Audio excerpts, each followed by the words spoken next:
Hey guys, this is Toni.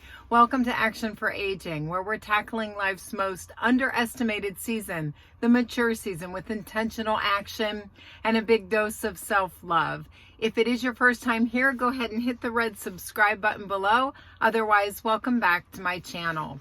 So today I just want to encourage you that if you were previously attending church prior to COVID-19 and the lockdowns, and maybe you haven't made your way back, and perhaps you've enjoyed taking in some of the online services that have been made available to us. I know that during COVID, I was enjoying actually checking out some of the other churches all around the nation, actually, and just getting an exposure to a different pastor and a different setting. And it was actually kind of fun.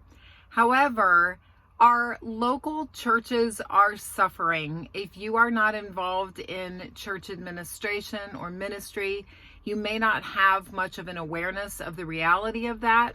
Or perhaps your church is struggling and you are very aware. I know that that is the case where I'm at.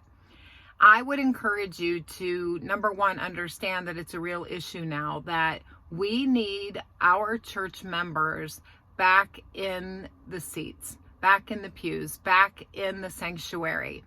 And there are a million reasons that I could go over, and I think you know them anyway if you're somebody who is regularly attending prior to COVID. The fellowship that we have with believers is so important. That support system is so important. Iron sharpens iron, says the scripture, and that is so true. We are encouraged by the testimonies of others. We are encouraged by knowing that, hey, I'm hearing something that tells me that I'm not alone. That is God speaking from his heart to our ear, right?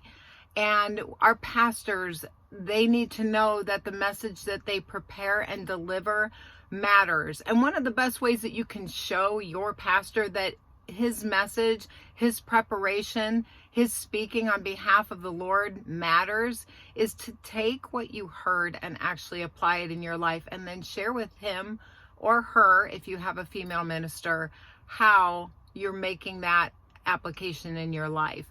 That would be such a blessing on them. But I would just really encourage you to think about returning.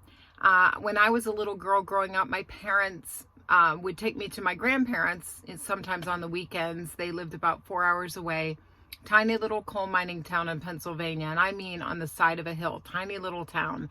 And they had a church there, and I loved going to church with them. It wasn't so much at that age that I felt a personal connection. I was seeing that foundation of faith when I look back on that being laid for me. I would find my grandfather in the morning. I'd be so excited to run to his room, and they had this curved hallway in their house, and then it was kind of a zigzag to get over to his bedroom, and I thought it was so cool to work my way over there. But I would go to his doorway, and it was like a threshold. I would stop and know that I shouldn't interrupt him because he was in the middle of his morning prayer time. That has had a profound impact on my own life. In fact, I carry my grandfather's Bible with me today.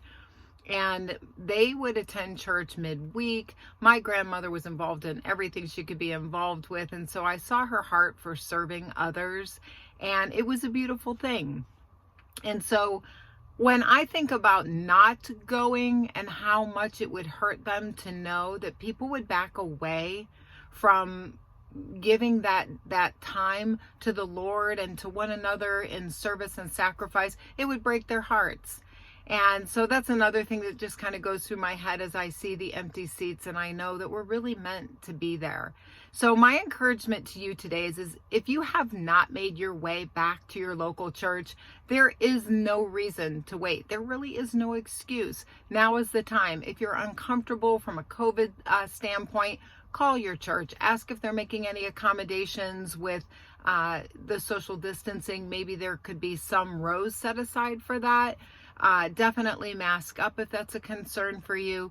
But by all means, do consider that maybe this message isn't for me. Maybe God is prompting your heart right now to do the right thing for you and for your local church community, to make your presence once again known. Okay, so have a great day. The sun is shining here. I hope it is where you are as well. If not, find some joy in some moment today and be sure to thank God for that blessing. We'll talk again soon, guys. Thanks. Bye.